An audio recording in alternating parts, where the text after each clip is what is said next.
like you to settle back. Watch a video. It's a video about the next Prime Minister of Great Britain.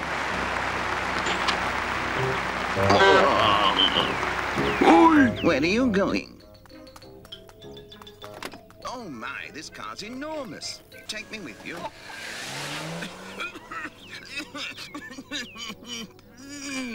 Oh no. I am extremely angry. Why are you making this terrible noise? Noise? It's music.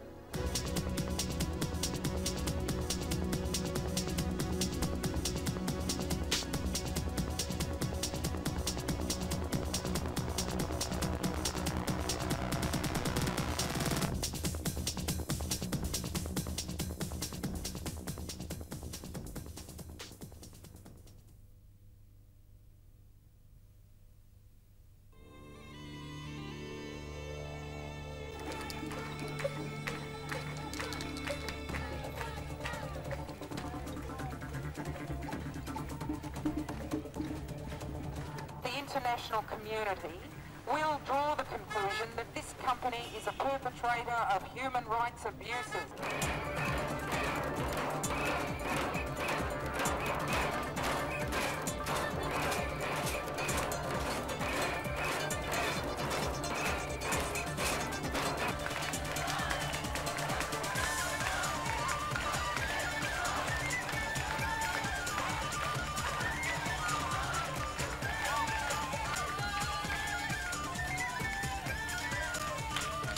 Abandon all vehicles.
Still, in 1998, we have broken promises again. 500 years later, they still haven't learned to tell the truth. 500 years later, they still don't know anything about us, and they're afraid of us. As the EU funded trans-European road networks expanded, the Irish people took direct action when Euroroute 1 threatened to destroy Ireland's oldest nature reserve.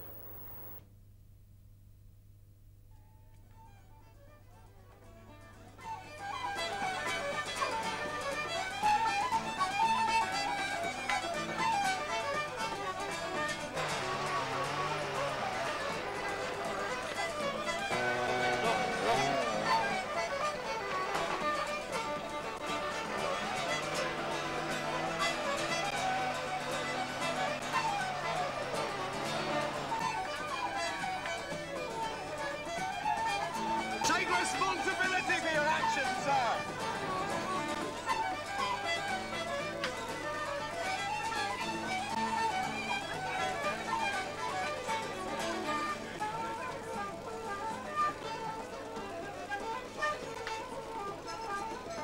Lovely. Why? First time in Ireland that Irish people are saying, now we can't let this kind of unthought out planning and development destroy our environment. This is meant to be Ireland's first anti-roads campaign, and there's two guys sitting around a wee fire being really paranoid in the woods about who these people were coming to see them, you know. We thought, well, we'll stay for a little while and see how it happens. We had a harness so we could teach them how to actually abseil and go pass it up. So Jeff basically made the first, I suppose, platform for Kevin's treehouse. That was a big mistake. The first treehouse brought the media down here like a plague, and it's just grown ever since then. More people have come in. I used to come down here years ago, and I loved the trees, and I used to come down to the Glen of the Downs, and I'm disgusted about cutting them down now. They're an awful crowd. I know.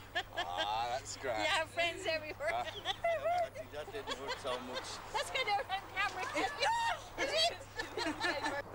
The television stations and the radios in general, and the press and the current affairs magazines have all been massively positive in relation to the protest.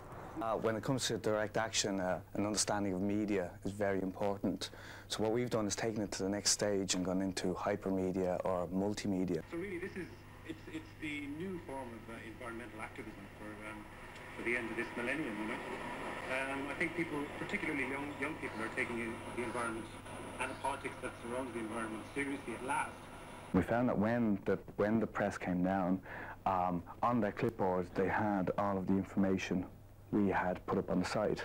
That was their only source of information. So it meant from the very, very start, the agenda was set. It gave us control over the media in a very direct form. Through that method of communication, I hope we're raising the level of consciousness over all of Ireland to our own native spirituality and how these trees were once considered sacred. We got loads of support from the people, local people, and we got connected again to the group that tried to stop this road back in the 90s.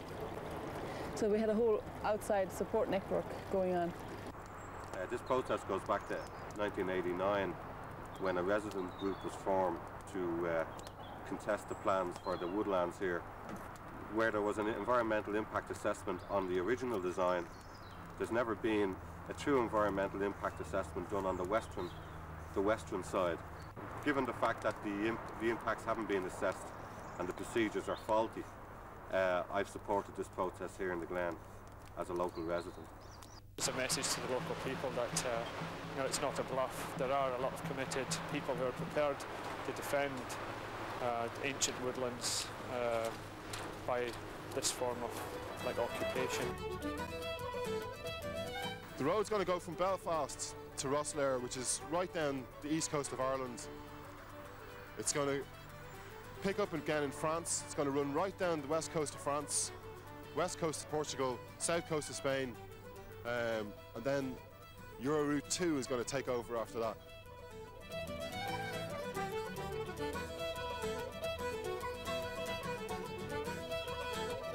Cars are plagued with taking over this country, and we have to stop them before it's too late, before we've no more air left.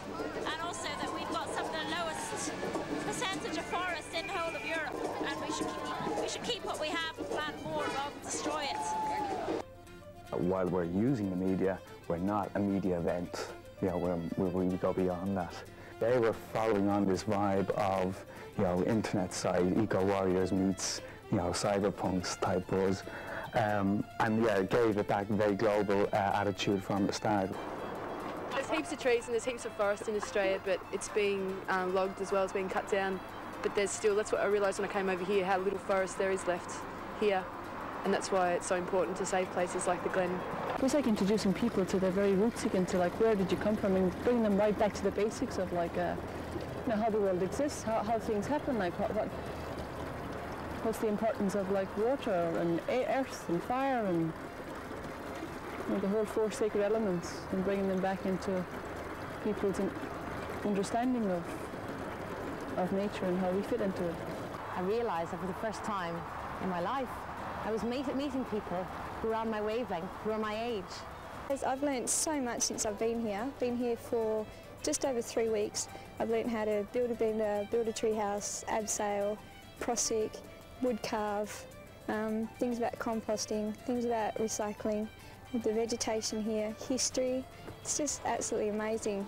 It's become quite a touchstone for the environmental movement in Ireland, and I think so far so good.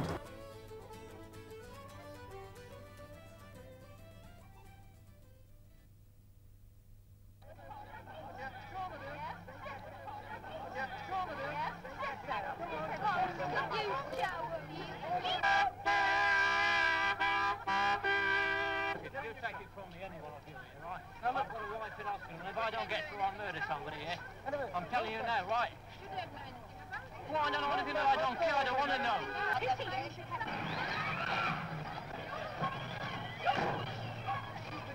Who think you're playing at?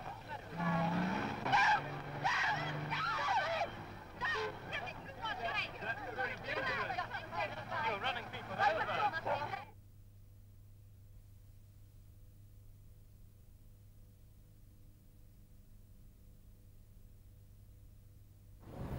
There is overwhelming public support for a ban on hunting. Despite this support and a personal promise from Tony Blair to see it through, the bill to ban hunting with dogs was crushed by a powerful minority here in Parliament.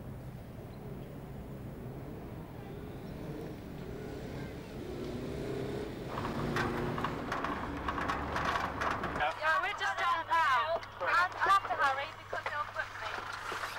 Hunt saboteurs continue to disrupt the 500 hunts that take place in Britain every week. For 35 years, SABs have saved wildlife using simple and effective methods. This film will show some of them.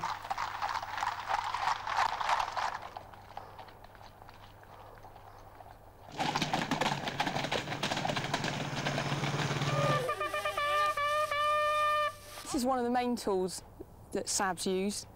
Mainly because it's the tool of the huntsman that he uses to control the hounds, and obviously the job of the hunt saboteur is to imitate the huntsman and get the control of the hounds for themselves, and thereby stop them killing.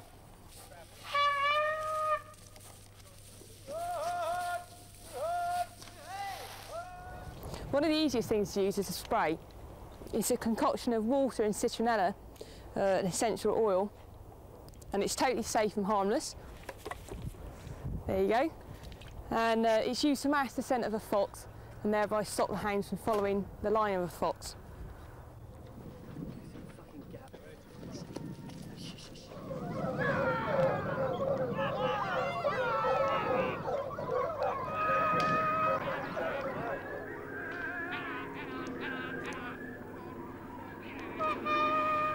The hunt staff will use the whips to control the pack and get them under the control of the huntsman. We use them when the pack are on the line of a fox, just to halt them in their tracks. Another technological advance is a gizmo. It's just a home Walkman plugged into an amplifier and a loud hailer, and it plays a tape of the hounds in cry. And the hounds will follow this noise, thinking they're on a scent, and they just run after us instead of foxes, and they're under our control from then on.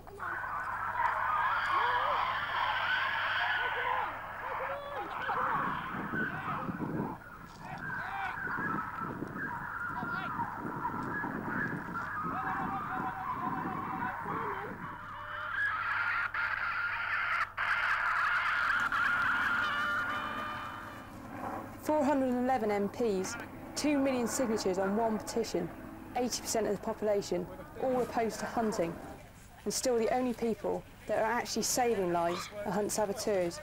There is no better time for action than now. You are committing aggravated trespass. Please leave.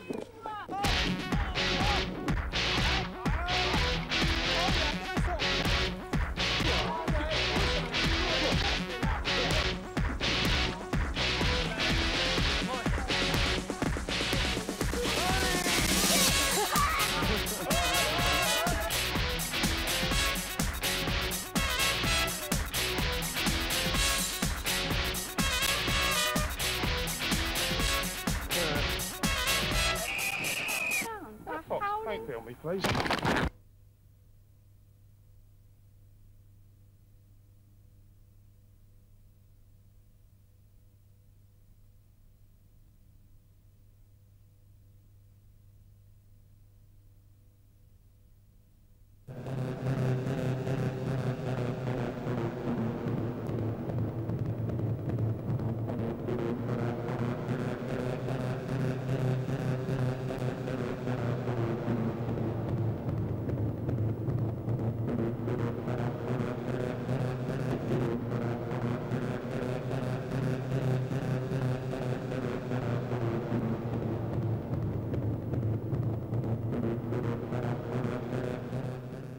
I went over to Germany with a group of activists from London and Brighton. We arrived and there were thousands and thousands of police swarming all over the town. The stuff we got here in our house will still be radioactive and dangerous and deadly in hundreds of thousands of years. Nach dem Erdbeben käme, was ist dann? Wie sicher sind dann noch die Castoren? Und dann ist das ganze Land verstrahlt. The reason I went over to the entire our house thing, is because I wanted to learn how to do big railway blockades, because that sort of thing hasn't really happened in Britain before. Police look like soldiers. They're like wearing massive helmets, full body armour, big kind of, you know, baton. You know, there's water cannons which look like tanks and big armoured personnel carriers. And then they've got their special terrorist squad who are black police, who look even more scary. They look like Darth Vader or something.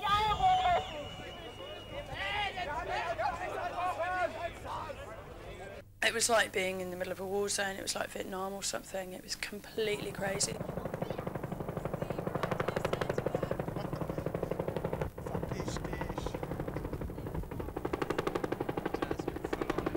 They were thousands. We had more than 20,000 policemen just in our house. We spent the whole day kind of running around madly, and about 400 of us just charged towards the tracks, charged through this line of bright police and got onto the tracks, and suddenly there were thousands and thousands of people following us.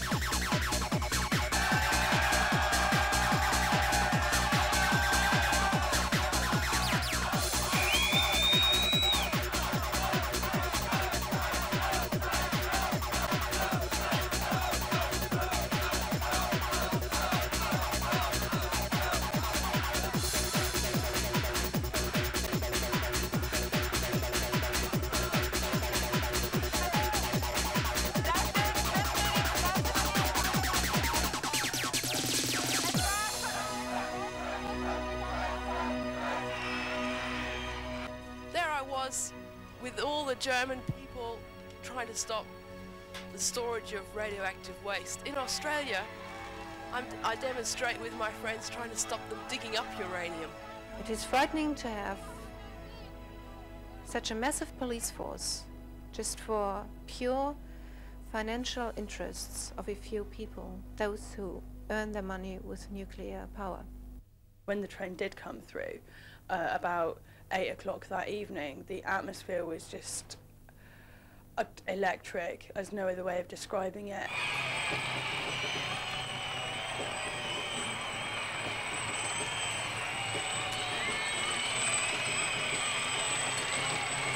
Everyone just stood and watched as it came through really slowly, with this helicopter kind of lighting it really brightly.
having so many people from other towns here and from other countries doing something together, this sense of solidarity. It's very important to remember that wherever there is toxic waste, there are going to be people resisting it. We may not have met each other yet, but we're there. If that would happen at Sellafield, it would be a truly massive protest. That'd be amazing.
Know what they call a quarter pounder with cheese in Tanzania?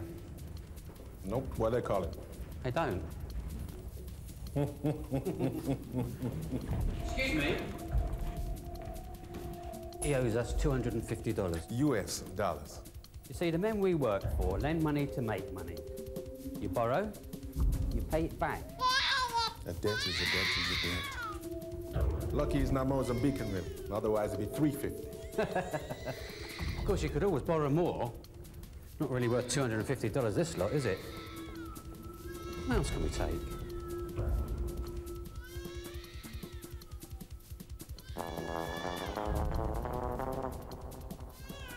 What country are we going to next?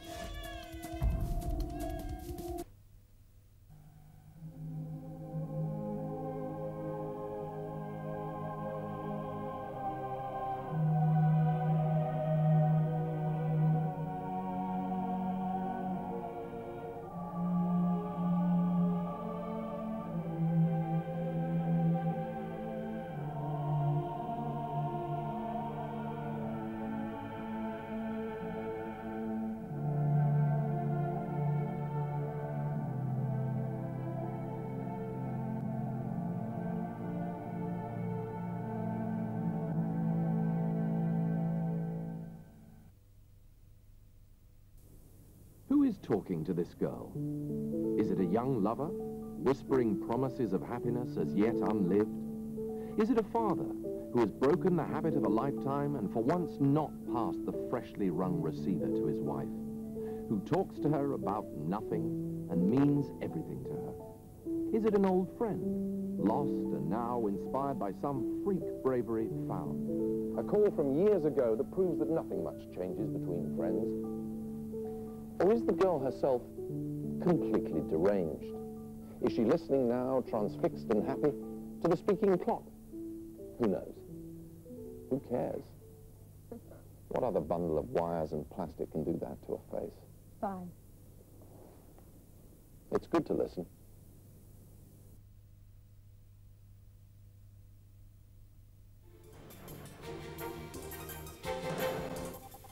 It's a small TV camera that comes with Sony's home television studio, along with a video recorder. And with this $1,345 setup, you can produce your own shows at home on videotape.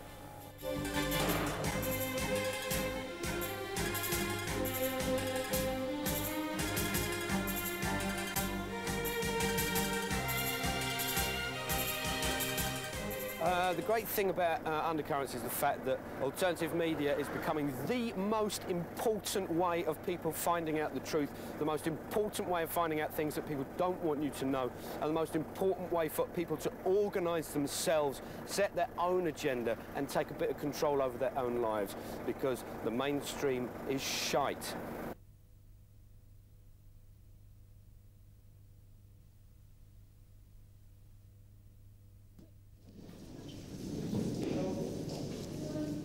Journalism means going where the action is and recording it as it happens. As in this office occupation in the centre of London. We're occupying this office in order to save Lumage Forest. Hello there. Excuse me.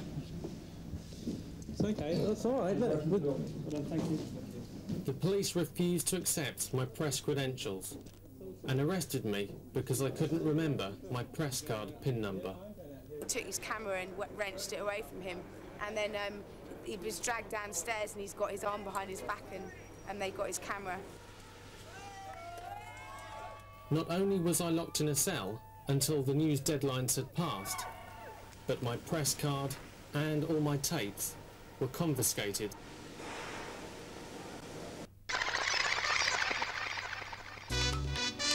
Undercurrents spent a year investigating the extent to which the police are able to control and manipulate the news.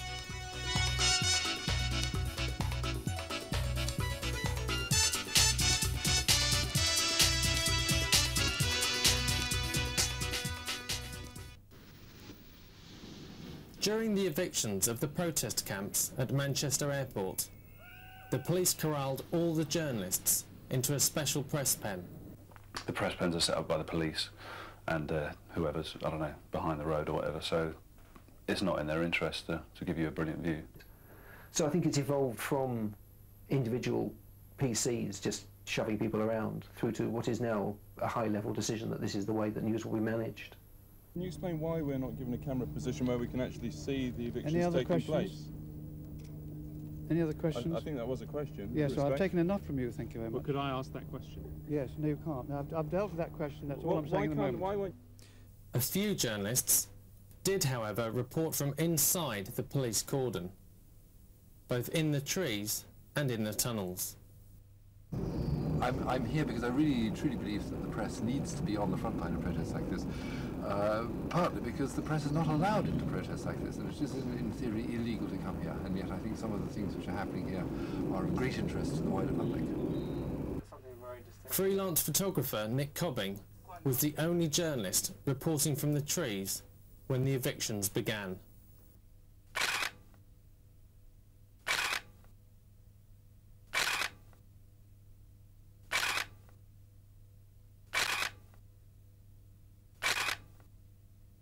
I got 2 or 3 rolls of good shots. Most of the protesters had been removed from the tree already, and I'd photographed them being lowered down. It's exactly what I wanted to do.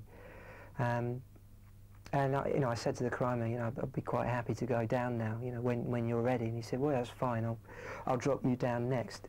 But despite showing the police his press card, Nick was arrested for obstruction and held in custody until all his news deadlines had passed. I think the procedures for dealing with journalists and the access that journalists are allowed and the protocols to do with that need to be looked at. And I don't think it should be up to the chief police officer on the day or in charge with the operation to suddenly say, right, that's it, having no press access to this event. Effectively, that's a news blackout. Next casualty was HTV producer John Fraser Williams. My name's John Williams, I'm a journalist with HTV. Yeah. I was lying in a sleeping bag and I was thrown over onto the ground. The leader of the party that came in to turn the thing over, I identified myself to him as a journalist and he promptly kicked me in the ribs and hit me over the ear with this truncheon. I'd like to report that formally as an assault, and I'd be grateful if you could take action against the individual concerned. I asked the secretary of the press card scheme what he would like to see as a solution to the problems. We want the police to put on paper, and to, more importantly than put on paper, to instruct all their officers on the ground to recognise the press card. They need to get it straight that the press card, it actually means something, because a lot of times now, if you can't get through police lines. I was in Germany a couple of weeks ago covering the nuclear protests over there, and there was police everywhere. There was 30,000 police, but as long as if you had a press card, that's fine. You could go anywhere you wanted. Whereas here, almost every time now, if the police, the police won't let you go anywhere. They try and corral you into a small area, keep you away from the action. Video journalist Maren Gergensen also reported on the nuclear protests in Germany and followed the story of British activists adopting the same techniques at Sellafield. In Germany, there were 30,000 police, and I had no problems to go everywhere and to film everything what was happening. And in Sellafield, I was all alone. There were about 10 police, maybe 10 policemen, and I just got nicked immediately. I'm gonna stay. Right, you're under arrest for trespassing on the railway line, okay? You don't have to say anything, but behind your defence, if you don't mention no question. Anything that you do say, maybe give evidence. Just do as you're told. While reporting on the anti-vivisection protests at Hillgrove Farm in Oxford, I met freelance video journalist Gerard O'Sullivan. But I'm there filming other things that they don't want filmed, and I'm always getting harassment from the police. On a recent demo at Hillgrove Farm, I filmed somebody being arrested. And then all of a sudden, I was like a load of policemen around me, not taking the camera off of me, yanking the camera away from me, and led me away under Section 2 of the Harassment Act.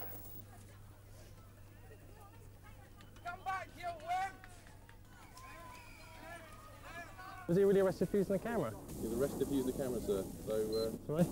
Arrested for having a camera, so. Well, this law was brought in to stop women being stalked, or anybody that matter being stalked.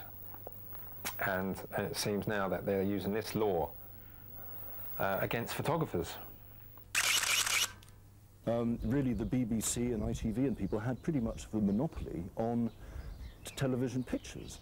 But no, you go out at the high 8, if you know how to use it, you've got broadcast quality footage. And it's only logical that they should be putting strategies in place to deal with what they must perceive as being a threat to the way in which they are used to operating.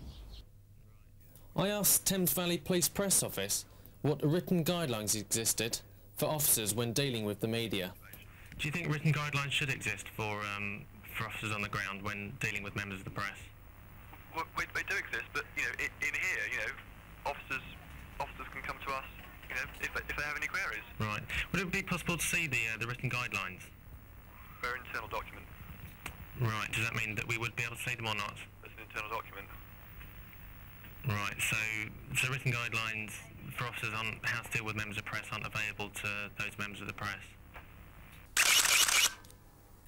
I later discovered that the police have also been using court orders to seize photographs and video footage. When photographer Robert Todd photographed hunt saboteurs at a hunt in Hampshire, the last thing he expected was an early morning visit a few days later. Well, they turned up with a normal search warrant. Basically, it intimidates you into handing over the material because the wording on the warrant basically meant that they could confiscate all my animal rights footage, any equipment used to store that footage, which is obviously my computers, and also any equipment used to take that footage, which would have basically put me out of business until I could obtain it back from the courts. I don't want to spend hours and a lot of money getting pictures in order to have the police walk off with them as evidence. It's never happened to me. I've managed to keep my pictures to myself on every occasion that I've been arrested. Whether I hide them, pass them to colleagues, manage to get them out of the country, all these things at various times. During the course of my investigation, I was also singled out for harassment by certain officers from Scotland Yard. Is there anything that you're trying to hide, by any chance? Not at all. Well, it just seems that whichever way I move, you seem to move in front of me to stop me from filming. So why are you stopping me filming? Excuse me. Turn the camera off, okay, otherwise I'll arrest you. Have you got that? For what? Breaching High Park regulations. You cannot arrest me for breaching High Park regulations. I have every right to film You're committing an offence at the moment. I'm an accredited journalist. I have every right to film. You are not allowed to film in a High Park without written authority from the Secretary of State. I am allowed to. Yeah. Have you got permission? Have you got that yes, on you? Yes, I have, yes. Right, let's see it. When I'm dealing with this, I'll come back to you, okay? Fine. The Association of Chief Police Officers also refused Undercurrents a filmed interview. However, I still managed to question ACPO media spokesperson Tim Marney about the official police line. Do you have any idea as to why all of a sudden it's starting to go wrong? What is the evidence for the statement that it's, to quote, starting to go wrong? The evidence that we've collected from various journalists that have found themselves arrested and then released without charge after deadlines have disappeared. That wasn't the question, of course. The question was, do police forces set out to manipulate and control the media? And the answer is there's no intent to do that, no. 2 weeks later, at this protest in London, I was the only journalist present. Again, I was the only person to be arrested.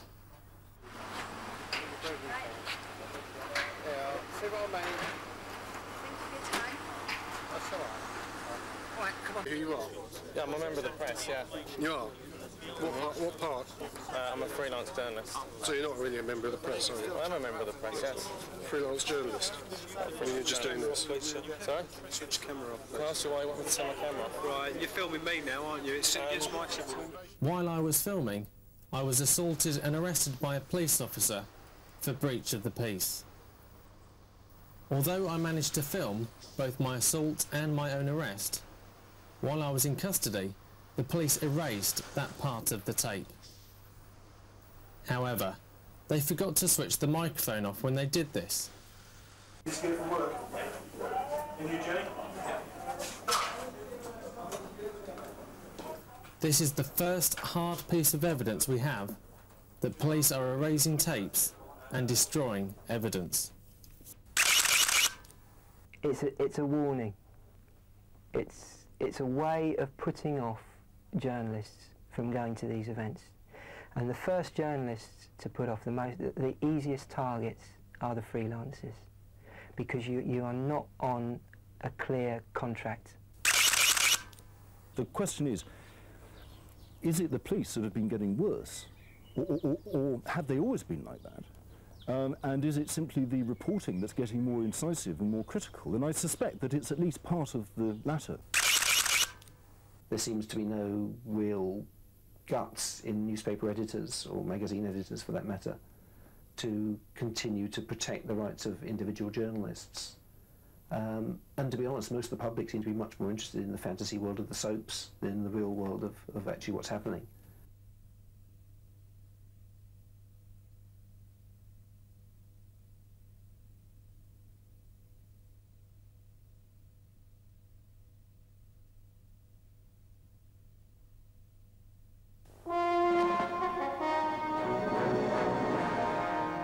Welcome back. It began as a dust-up.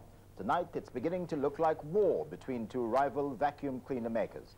The Bagless and British Dyson make had been sweeping all before it. Then Miele from Germany disputed Dyson's advertising claims, and tonight, Hoover piled in on Miele's side. Our consumer affairs correspondent Caroline Kerr reports. The Dyson Bagless vacuum cleaner is such a success story in Britain, it's been chosen as a Millennium product. But today its rivals fought back with a novel publicity stunt. Gentlemen? Yeah. When you're ready. The German manufacturer's Miele publicly tested the revolutionary British Dyson against an old-fashioned German cylinder. Dyson said the test wasn't valid because they didn't use the right brush. Miele disagreed. Well, really what we set out to prove here is to put the record straight. I mean, we want consumers to know the facts, and we want to reassure all those people who have bought vacuum cleaners with bags that they really have bags more suction than the bagless. The Dyson has no bag. It works by sucking up dirty air, spinning it round at a rate of about 900 miles per hour, and when eventually the plastic canister is full, you just empty it and wash it. The Miele, on the other hand, is a conventional cylinder cleaner. It comes complete with bags, which have to be replaced. Dyson only started to compete in the vacuum cleaner market in 1993, but last year they were the biggest sellers with 24% of the market share. Electrolux took 18%, Hoover 16%, while Miele only got 2%. The latest row has been sparked by a television advert in which Dyson claimed theirs is the only cleaner to retain suction power as it fills up with dust. Miele say Dyson's test used the wrong sort of dust. Dyson say Miele are just jealous of their success. The vacuum cleaner market is a multi-million-pound business. No surprise then that this dirty little war between manufacturers looks set to run and run. Caroline Kerr, News at 10. 900 years ago, the Crown gave away land in Scotland to the nobility in return for financial or military favours. Unlike in other European countries, Scottish feudal laws have never been reformed, and now over 85% of Scotland is owned by a minority of just 1,500 landowners who have absolute control.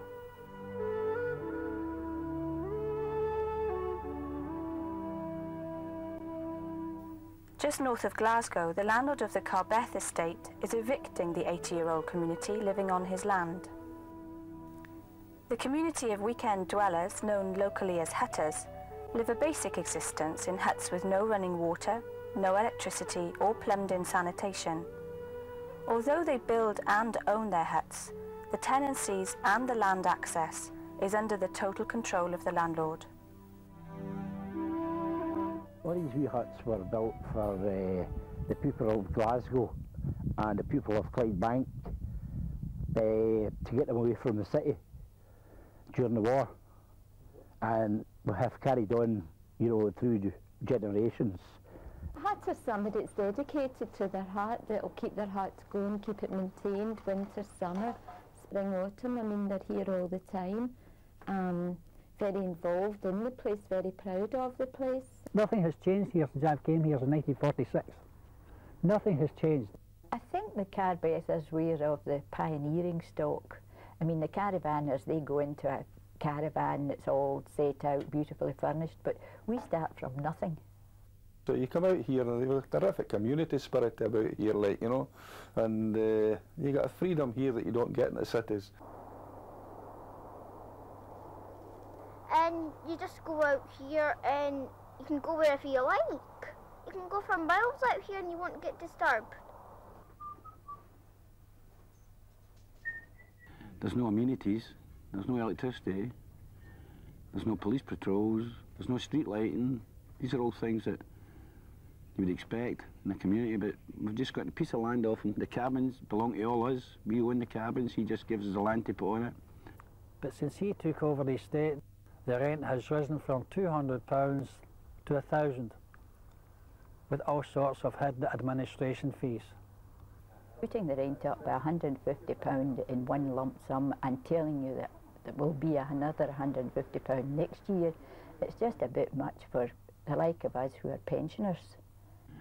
And the reason these cabins were built in the first place by Alan Barnes-Graham's grandfather was to give the Glasgow folk a cheap place to stay. They could get them up in the country for the weekend, and now it's not cheap anymore.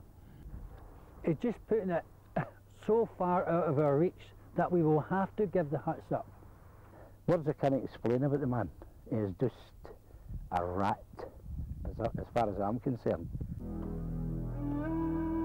Many of the hutters believe that the landlord has covert plans to develop the site for the more lucrative tourist market. He wants to develop this half of the site around by the loch. He wants to turn it into a luxury tourist development. They want this cleared off this ground, like, you know, to build luxury tourist cabins, and that's the whole essence of this story. We just feel that it all should be investigated a bit more and people be on our side, hopefully. Many people have been forced out by the high rents, and their huts have been left derelict. The hutters felt they had no option but to go on rent strike. We refuses to negotiate. We're prepared to negotiate, you know, for a bit of security in our huts and then for rent, for our rent. Just refuses to speak to anyone. He'll not give us an interview at any time, and just shouts and squeals and bawls it if you can hear him. He can't talk to anybody. He seems to be totally isolated. He's so isolated, he probably can't even look in the mirror and see who he is. That's the impression we all get. I went to see the landlord, Alan Barnes-Graham, to ask for his side of the story. Hello? Hello. I'm here from Undercurrents, alternative news magazine, and I wondered if you'd be interested in saying a few words about your situation with regards to the hutters. I don't do any business from this house, on the house. Right. Is there anywhere that we could do business from? Because I'll be around tomorrow as well, but I have to go back then to Wales. No. No. So you're not really willing to comment at all? No comment at all.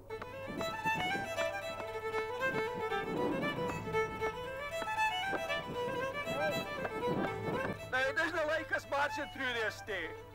It doesn't like you making a noise in the estate. So let's disturb them. Let's shout and sing and roar and he'd ask it up here. Why do we want? Why do we want to? Why do we want to? Why do we want to? Why do we want? Why do we want to?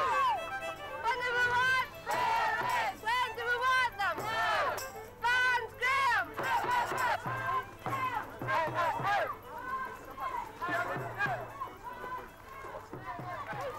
You're here in solidarity and in unity to show each other that you mean business, and to tell this man who feels as if he owns this land, but as I stand on land in Scotland, I don't feel as if it's his land. I don't think you feel as if it's his land. It's our land.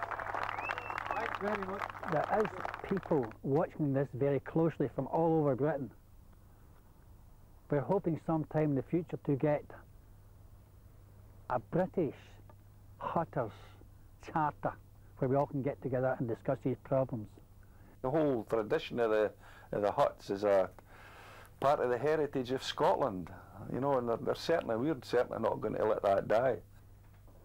Hi. My office asked me to give you another chance to defend yourself against what might be a very biased report without your opinion. Are you concerned about that? So you don't want to defend yourself against allegations that you've been unfair to the hutters? I'm sorry, I have no comment. Or that you're asking charges for services you're not providing? I'm sorry, I have no comment to make. Do you have a comment to make?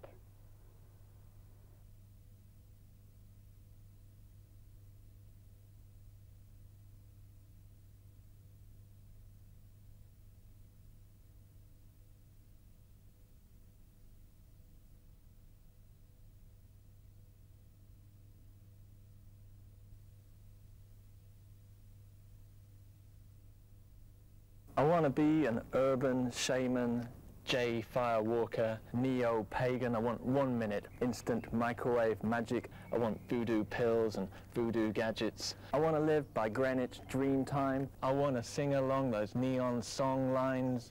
I want dervish ecstasy and primal whiz. I want astrological certainty and existential fizz. I want Microsoft Spellmaker integrated software. I want Amazonian witch doctor, kinky underwear. I want pick and mix goddesses and big pricked gods. I want to tread my trainers where they have trod. I want the keys to my chakras. I want instant access. I want karmic fame and fortune. I want new age success. I want Mayan love potions and vanishing creams. I want an astral projector and a dream machine. I want to build a concrete totem. I want yogic flexibility so I can lick my own scrotum. I want crystal suppositories and pyramidic pills. I want tantric sex and tantric thrills, because I want to be an urban shaman, J firewalker, neo-pagan. I want 1 minute microwave instant magic. I want voodoo pills and voodoo gadgets and Harry, Harry, Harry. I want it now.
Time now that people just committed themselves to doing the disarmament because government isn't going to do it for them.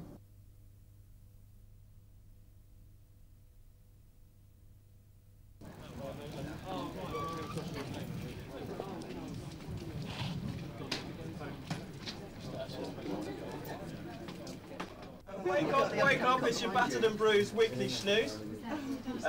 Inside St John's police station, Brighton police station. The headlines today, we have a bong. Bong! Reclaim the streets, 40 dead. This refers to every day in the UK. 25 people die from pollution and 15 die on the roads. It says the police bill of £100,000 is the cost of stopping a party. The daily death toll is the cost of doing nothing. There's a quote from Reclaim the Streets. It says, without traffic, cities could come to life. Gigantic roundabouts and city centres could become public forums once more, planted with trees and gurgling with fountains. The street spokesman said the police tactics were more effective in stopping the traffic than we were. Yes! Yeah, thank you. Reclaim the Streets.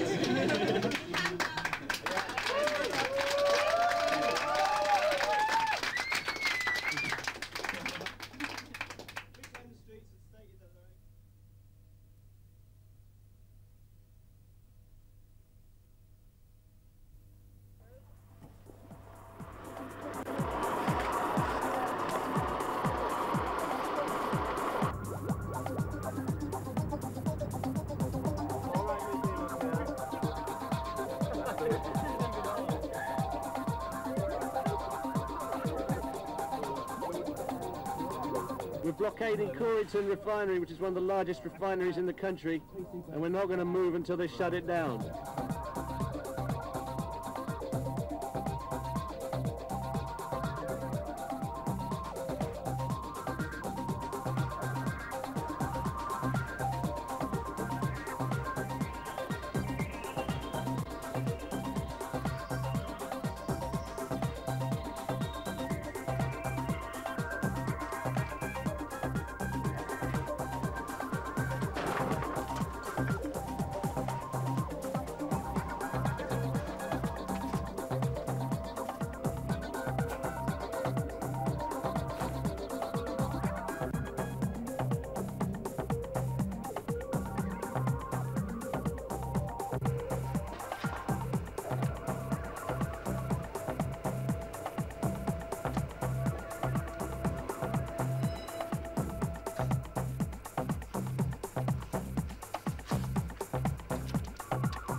We want an inquiry that isn't just a British judge sitting in judgment on the British establishment. That will not do.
By definitions of colours, it goes orange, yellow for amphetamine based to dark brown, purple to black for MD based.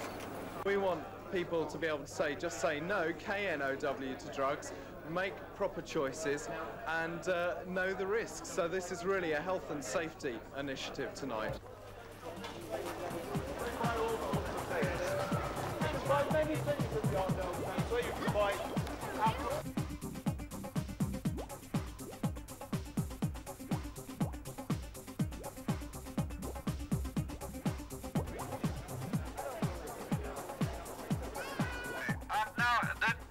Shop has explained that he is going to call the police. This is because we are standing in slightly the wrong location and we are interfering a small amount with making money. Because, as you know, making money is more important than entertaining people. In America, this is what we call a hoedown.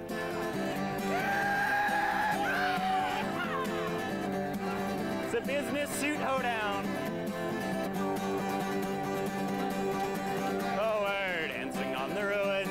Multinational corporations dancing on the ruins of multinational corporations, dancing on the ruins of multinational corporations. Ha, ha, ha, ha, ha. Say goodbye to plastic and goodbye to cars.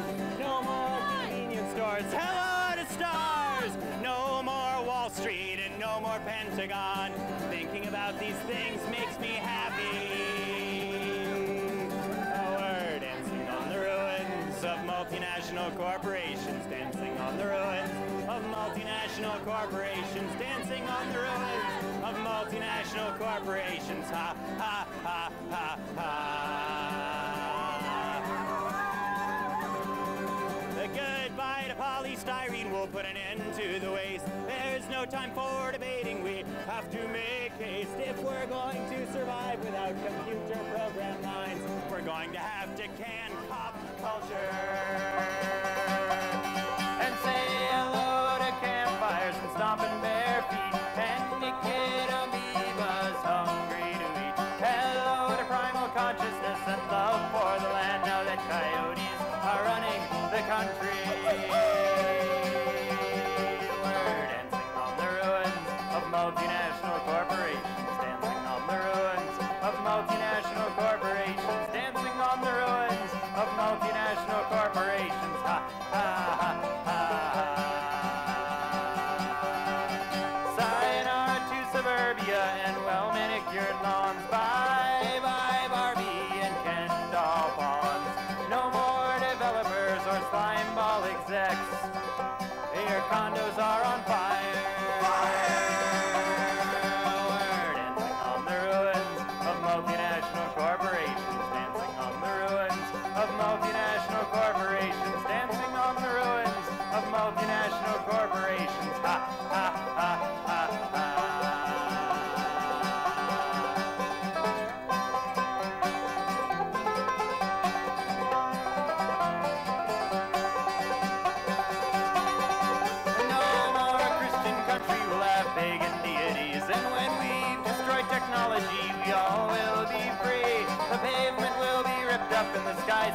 cut down, yes.